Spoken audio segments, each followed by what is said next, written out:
Hey guys, it's Paul Lynch. I just want to give you my nightly update on COVID-19.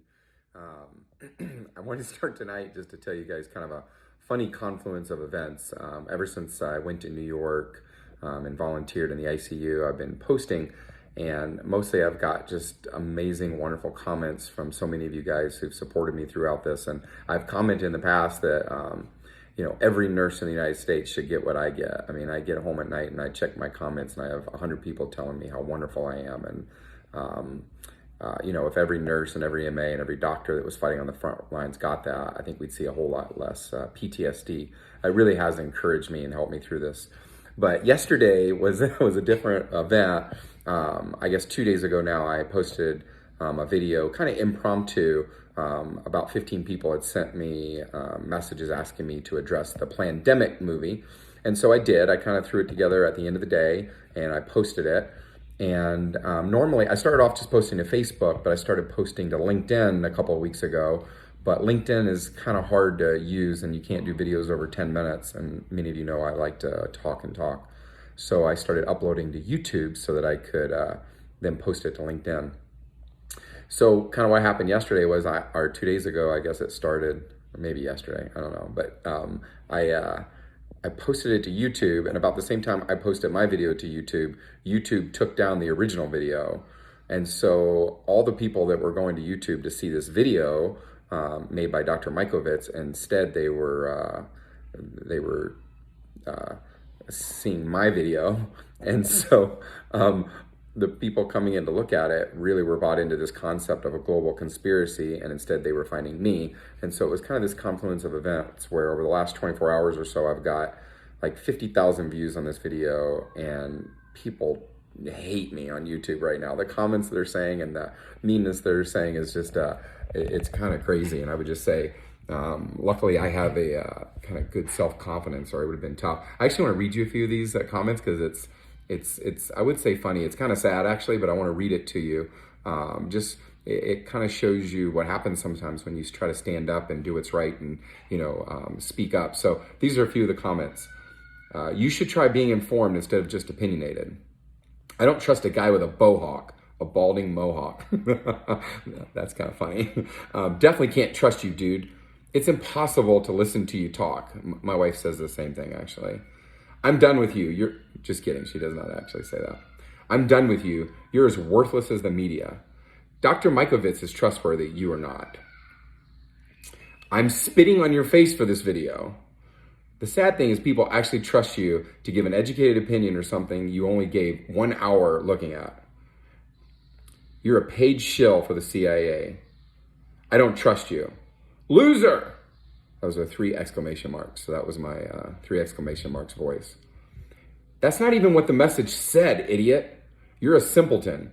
Your dislikes and comments prove that we are over you. Now cash out and disappear. If I wake up at night and get up for anything, I drag a comb through my hair. It makes sense. Appearances are everything. And there's something about Mary's shtick with your hair drying on top of your head. That's a fact check and you lost. And then one was nice. I apologize for calling you stupid. This is about the best I got. I apologize for calling you stupid. You're not stupid. You're a doctor. And one thing I do is pray for doctors because I think you're a blessing from God. Well, that was nice.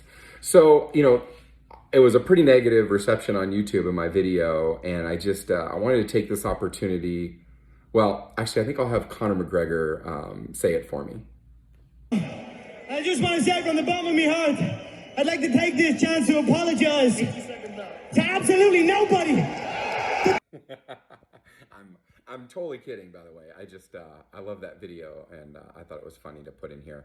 It's not actually the way I feel. I think it was just a bit of a confluence of events where the videos that I make, which are mostly for friends and family and people I know and love, kind of went to a wider audience of a lot of people that believe into the conspiracy theories of, the government's out to get you and all this is planned. And I don't feel that way. I think the government certainly makes mistakes, but I don't think that this is a conspiracy to kill a bunch of Americans. And so I may touch on this a little bit at the end. I think that God has given me a platform for a reason, and I want to continue to talk to you guys nightly or at least a couple times a week to kind of help us through this craziness. And I think one of the main reasons that I keep doing this is just because I want to help people. And so I think even when people are angry at me, I think it's an opportunity for me to still be kind and loving towards them. And so I'm trying to do that. But if you do get a chance, go over to YouTube and maybe say some nice stuff about me, because it kind of hurt my feelings looking at all these comments. Especially say something nice about my hair. That would make me feel better.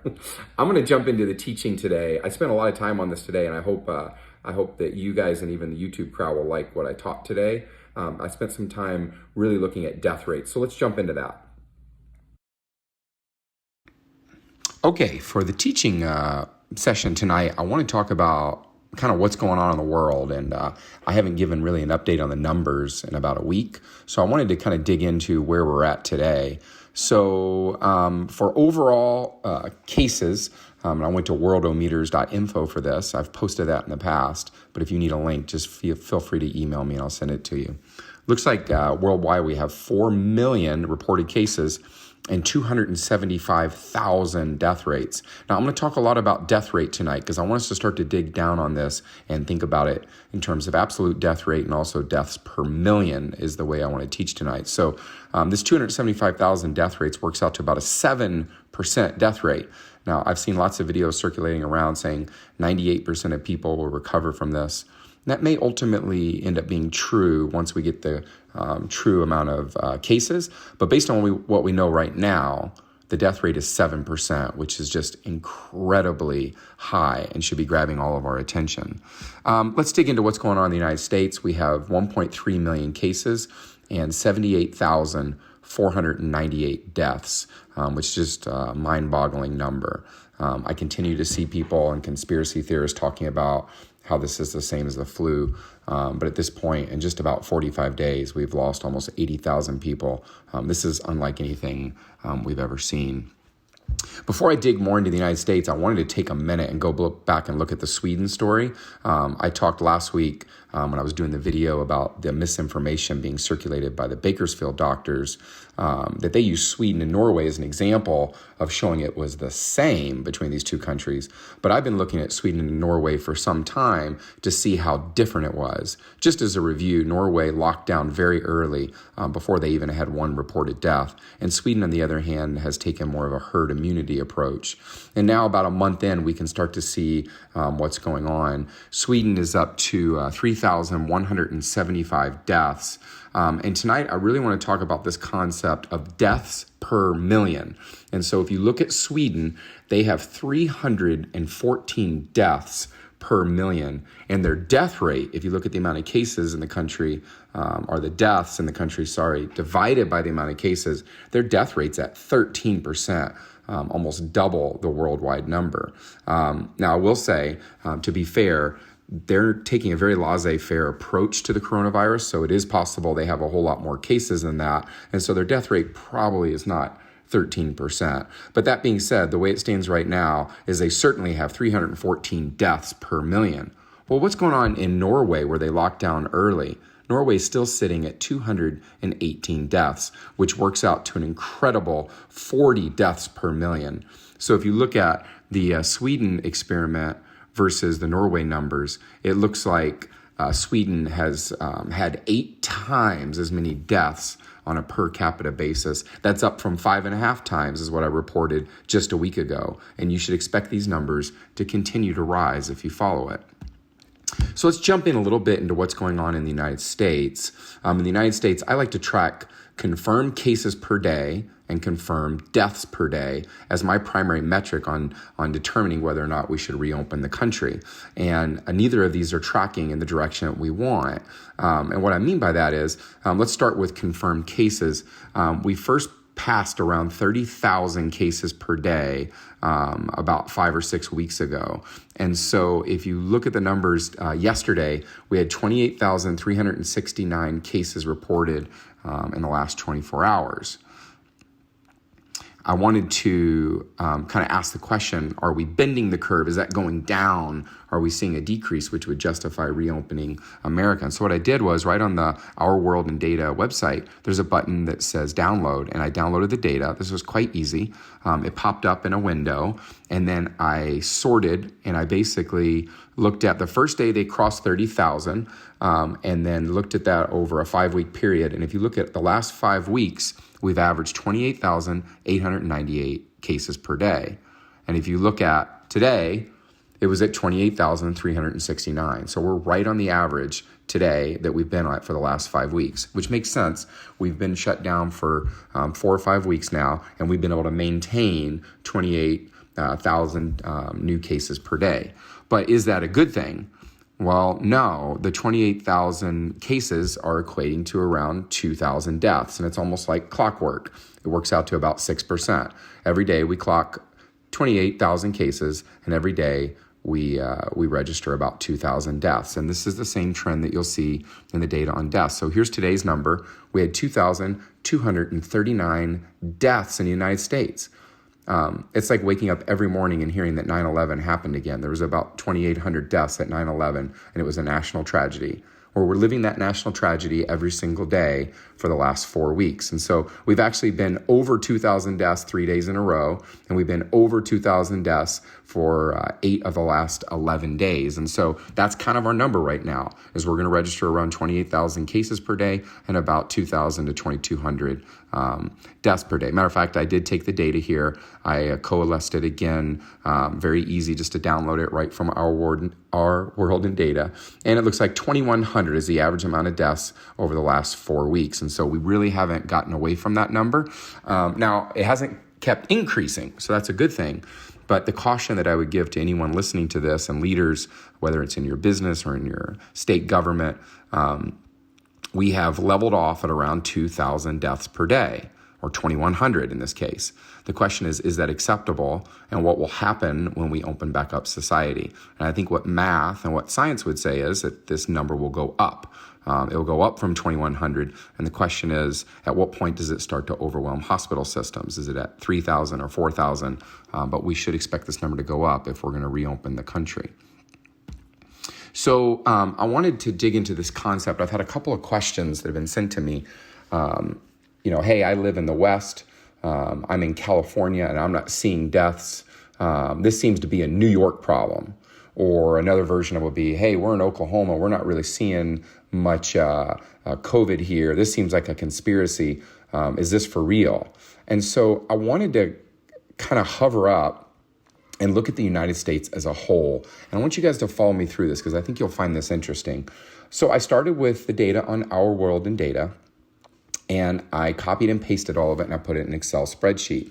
And before I did that, what I did was, if you go on the website, it'll rank cases from top to bottom with most cases. So it starts with New York with 340,000 cases and goes down to like Alaska with 12 or whatever, it goes down to Alaska. So what I do is you can click at the top on the button about 7 rows over that says deaths per 1 million. And so I clicked on that, and then I sorted the data by deaths per 1 million because I wanted to look at where was this killing the most people, not the most cases, because that could be driven by government preparedness or access to testing. But I wanted to know, where is it just actually killing the most people? And so I copied and pasted that data, pulled it into Excel, and I took out all the other data so you guys could see this.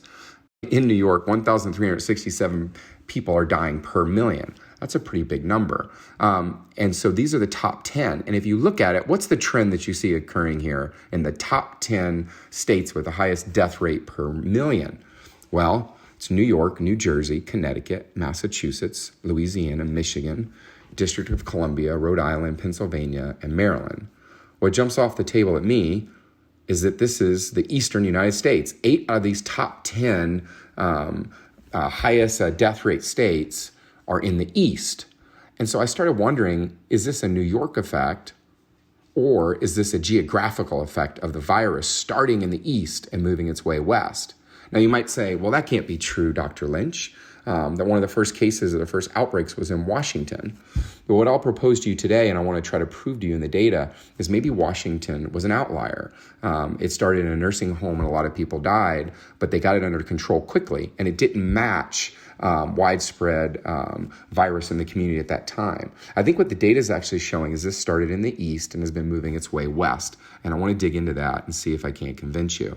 So first of all, in order to do this, I wanted to start with a concept of each region in the United States and what was their death rate per million. So first of all, I took all the states in the east and I had to make arbitrary decisions on what was east and central and west, but I think I did a pretty good job, and I pulled out a map to make sure I remembered all my geography. So I took about 20 states and put them in the east, and the death rate in the east was 298 people per million, which, by the way, if you remember back to the Sweden data that I presented, Sweden had about 314 deaths per million. So Sweden's doing pretty bad, about the same as the eastern United States right now. But then I looked at the central states, and I had to make decisions on what was the central state, but I did the best I could. Used Michigan, Illinois, Indiana, Colorado, Minnesota, Iowa, Missouri, Oklahoma, Kentucky, Wisconsin, Kansas, Nebraska, North Dakota, Texas, South Dakota, and Arkansas. I think we'd agree that's kind of the central of America. So in the central United States, there was only 106 deaths per million. So it dropped from 298 deaths per million in the east to 106 deaths per million in the middle of the country. And then I pulled together the western states of the United States. And this is where it gets really interesting. This is where I live. I live in Arizona. And if you look up on the chart here, Arizona has lost around 61 people per million. Now, I will just give you a disclosure here. I pulled these charts 2 days ago when I had a little downtime. And so these numbers have actually gone up a little bit in the last 2 days, but they're in the ballpark. And so western United States, we only have 47 deaths per million. So let me show you those numbers again, but this time what I want to do is people really believe that there's a strong New York effect. So if you look at the East, there's 298 deaths per million, but let's pull out New York City. I've got probably 10 people that have emailed me asking me, is this just a New York issue and is the rest of the country going to be fine? So let me show you the eastern states of the United States without New York. There's still 249 deaths per million versus 106 deaths per million in the central states and 47 deaths per million in the western United States. And so what you're starting to see here is that the death rates are strongly associated with region. So the other theory that people have told me or asked me is, well, is this just two different strains of the disease? Is the strain that hit New York a lot different than the strain that hit the West? And if you look around on the internet, you'll actually see a lot of people writing about this and postulating that there are different strains. Probably the best research shows that there are two different strains. There's an S type and an L type. The S type was the very first variant of the coronavirus, and then the L type kind of took off. And the research does tend to indicate that the L type is a little bit more virulent, but it's a very small effect. It's not massive is what most of the data shows. There was a paper published just last week showing there now is as many as 30 different mutations of the disease. And I'll just take a second to say, when we hear the word mutation, we think, oh, it's getting worse and it's getting, more virulent. But generally speaking, RNA viruses have tons of mutations because it's a single strand material, and it doesn't have the ability to kind of clone out errors when they occur. So you're going to see lots of mutations in RNA viruses, but most of the time it doesn't change the overall virulence or death rate of the disease. And I think that's what we're seeing right now. There could be as many as 30 different versions, but they all seem to have pretty similar kill rate, at least based on what we know right now. So I wanted to look at, well, is the variant of coronavirus different in New York than it is in California? The best way to look at that would be at overall death rate. I came up against problems using the Our World in Data website for this. When I would download it, there was commas in the data and it didn't allow me to average it. So I had to look around on the internet, and I found a website that I'm going to link below for you guys called kff.org. And the data is just a lot easier to use. And so I copied and pasted the data from the KFF website. And what I wanted to start looking at was death rate. So I started with the eastern United States. Now we know the death rate in the United States is 6%. So I wanted to see, is the death rate like a lot higher than 6% in the east? And so the answer is no. When you average the data, the death rate in the eastern United States was 0.065%, which rounds up to 7%, but just barely. And then when I looked at the central United States, the death rate was 0.05. And I said 0.06%. It was 6% for the eastern United States, rounding up to 7%, slightly above the national average of 6%. For the central United States, it was 5.3%. And for the West, it was 4.4%. Now, you might say that's a big difference between 6.5 and 4.4, but I'm gonna do the same thing I did on the last analysis. I'm gonna take New York City out. There are a lot of things about New York that just make it a perfect storm for death. There's subways, and there's on any given day as many as 5 or 6 million people on Manhattan, which is a small island, just 5 or 6 miles wide. And so there's a lot of reasons why New York would have a higher death rate. So if you take New York City out of the data, New York State out of the data, now you get a 5.5% death rate for the East, a 5.3% death rate for Central United States, and a 4.4% death rate for the Western United States. And so I would postulate that the difference between 4.4 and 5.5 could be based on different strains, but it could also be based on the fact that the virus started in the East and has been making its way west, and that the West will eventually catch up with the same death rates we're seeing in the East. And maybe not. Maybe we'll stay at 4%, which would be great. I live in Arizona, so I hope the death rate's as low as possible. But I would just make the comment here that if we're believing that New York City and New York is totally different than Arizona and California, I don't think the data supports that belief. I wanted to go through one more concept for you just to lay this out for you visually before I finish. I went back to the Our World in Data website. I copied and pasted the data. I put all the data, all 50 states together into an Excel spreadsheet. Then I sorted them by region. And then what I did was I force ranked them in each region by death rate per million. Now that might sound complicated, but what I'm trying to do is show each region how do they compare state by state, because I'm hearing some leaders say, well, New York's done bad because it's had bad leadership, and California's done well because it's had good leadership, or Texas has done really well because of good leadership. There might be some truth to that, but I think the major thing driving this is actually the behavior of the virus in general. So once I sorted these and ranked them by deaths per million, this is the chart that I made for you guys that I want you to take a minute to look at. So what we have here is 3 pods: the West, the Central United States, and the East. And these bars represent deaths per million, not deaths overall, but deaths per million in population. And what you see in the East is a logarithmic scale, which I would say mimics biologic processes. There's a concept in biology that all biologic phenomenon follow a normal distribution, almost like a bell curve. And so you see that here. On the far right is all the states with deaths per million. You can see a lot of the big numbers are in the East. And then in the central United States, you see the same kind of logarithmic growth as states are touching each other, but the effect's a lot less. And in the West, you see the same pattern, but even less. And so my argument tonight is that geography is driving the behavior a lot more than different variations and a lot more than how states are managing it. So if you live in the West and you're feeling really good about yourself right now and how you've managed it and how you've avoided it, I would just argue that we show caution, because the way that it's growing from left to right would probably show that the West is going to look more like the central United States within 2 to 4 weeks, and God forbid, like the East in another 4 to 8 weeks. Keep in mind, we're making decisions right now to open or not open, and I would say that the biology of this virus, what we're seeing right now, would tell us to show caution. Okay, I hope you guys enjoyed that video tonight and kind of giving you some clarity on what's going on in the country and where we're going. I just want to finish again, not to keep obsessing about YouTube, but the last 24 hours has been weird, reading all these like negative comments and people angry. And when I first read some comments, my first reaction was it made me feel bad and it made me angry. And then I just thought about why I'm doing this in the first place, which is, to make a difference. And I wanted to read something to you from Mother Teresa, from her book, The Simple Plan. And I certainly don't think I'm anything like Mother Teresa, but I think she was such a wonderful leader on loving and serving people. So I want to read you this quote. She says, "We must grow in love And to do this, we must go on loving and giving until it hurts. The way Jesus did.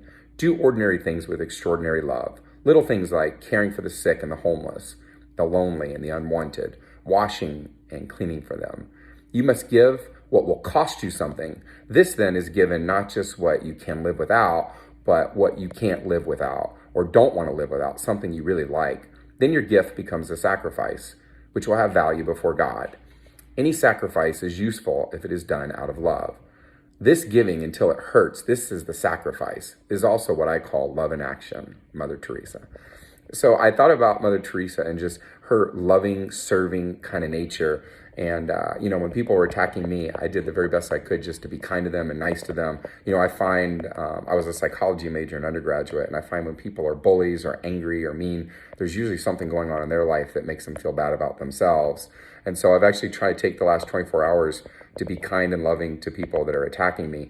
It doesn't always work. I've been called passive aggressive when I was being nice and avoiding the questions. And so I really don't know. But I would say that I actually have enjoyed being nice and kind to people, even when they're being mean to me in the midst of this. So I wanted to pass that on to you guys. I don't know if it'll help at all. I think social media can be a really tough place sometimes when there's, trolls and people being mean. But I think it's a chance that God's given us to be kind to people in the midst of it. I'm going to finish with that tonight. I'll do another video maybe sometime this weekend on what's going on with the virus. In the meantime, I pray that you guys will be safe. God bless you, and God bless America. Good night.